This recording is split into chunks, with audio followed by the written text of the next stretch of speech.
thought I'd show you the difference a couple of weeks make this time of year. Seems to make a lot. Previous video was from mid-May, a couple of weeks ago. If you watch that one, you'll see how much growth has occurred.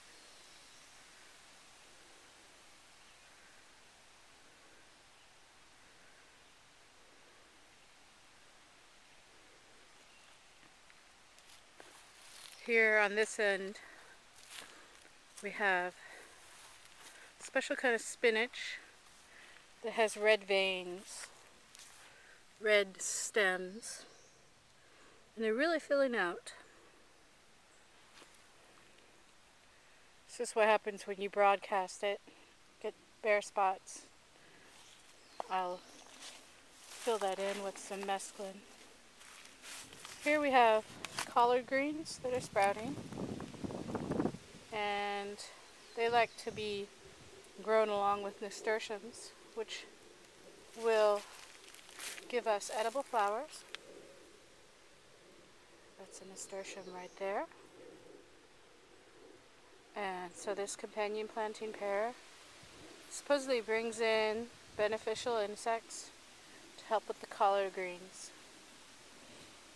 This overgrowth here is oregano, and that on the end is horseradish, which I bought as a root at the store. I used some, then I planted the rest, and I got these two plants. I'm slowly weeding everything. Some of these weeds are there because of the hay that I had to use to protect the seedlings when it was freezing at night. These are beans. And then bush peas over here. They're a bit iffy because the goats got in it and tap danced on the garden beds. And they ate some of our plants as well. Here we have a whole mess of very densely planted broccoli. Hoping it's not too dense. And you see, amongst the plants, the broccolis, you'll see cilantro, which came up from seeds that fell last year, and I love that. Cilantro is good for bringing beneficial insects. These are any manner of different kinds of squash. Some of these are zucchinis. Some of these are melons, which then I'll train to go down the hill that way. I interplanted with some recently acquired tomato plants from Territorial Seed. You'll see more cilantro, volunteers from last year. It's just so delicious. Look at these. Just enormous. Went from nothing earlier last week. Here we go. Next bed. These are tomatillos, purple ones. And I thought they weren't coming up, but they definitely have. And these are some direct seeded tomatoes. I thought weren't coming up either, but they are. They're coming up.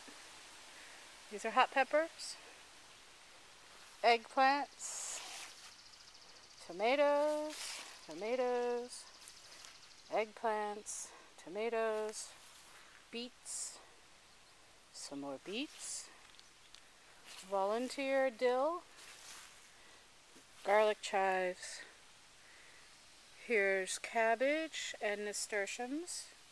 Once again, companion planting. The nasturtiums seem to really, or are meant to really benefit the cruciferous vegetables. Here, our perennial marjoram, which grows endlessly and is sort of a bit more than we need, and mint. This is peppermint. This is also something that'll get away from you. but we use this a lot, and we have a friend who loves this. He makes mint juleps with it. It's from the south. Here we have pepper plants with tomatoes that I seeded directly. These are going to be fine. Hopefully they'll also be resistant. We have a small patch of mesclun lettuces that I come out and nibble on while I'm weeding. There's some kale. Here's a small patch of radishes, which are always delicious. And these are rather mild, sort of hard to see. I've also planted some white ones. Here's some tomato plants that I bought. And those, I bet you, will be slow to get going due to transplant shock. And my direct seeded ones will definitely catch up for certain. Now, this next bed is a bit of an experiment with peas, climbing peas, and beneath them I planted potatoes. These are companion plants, but the potatoes are growing like crazy. The peas are now growing on the potatoes instead of just on the white string. You can see the pea pods, and they're starting to fill out. This variety, or these varieties, should give us lovely, very full pods for fresh eating, or maybe even canning, although that would be a sin.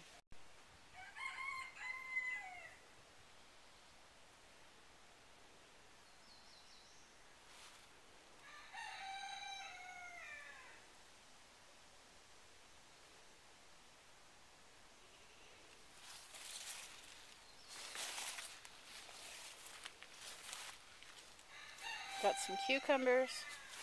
Hopefully they can compete, get sun at the middle of the day. And here is the new garden, which I'm slowly building. It's got a lot of weeds. I'm still weeding and putting down hay mulch. So looks like it's in an unfinished state, and it's just something that will grow over time.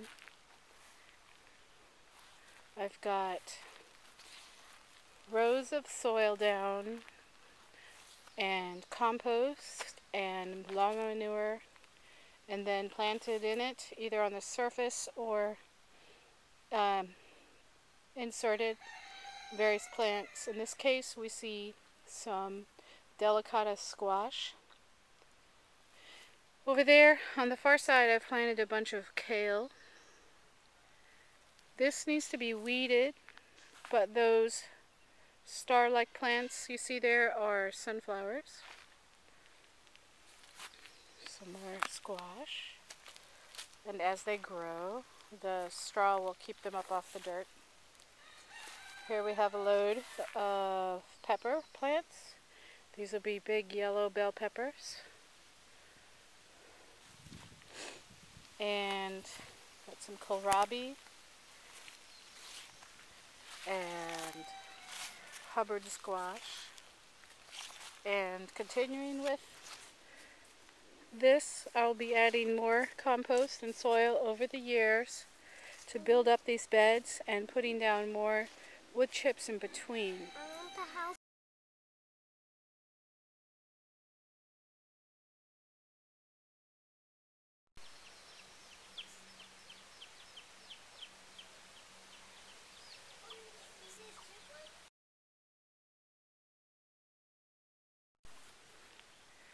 This animal, along with the other 4 cats we have, is really important for our garden. Not for grass eating, but for eating rodents.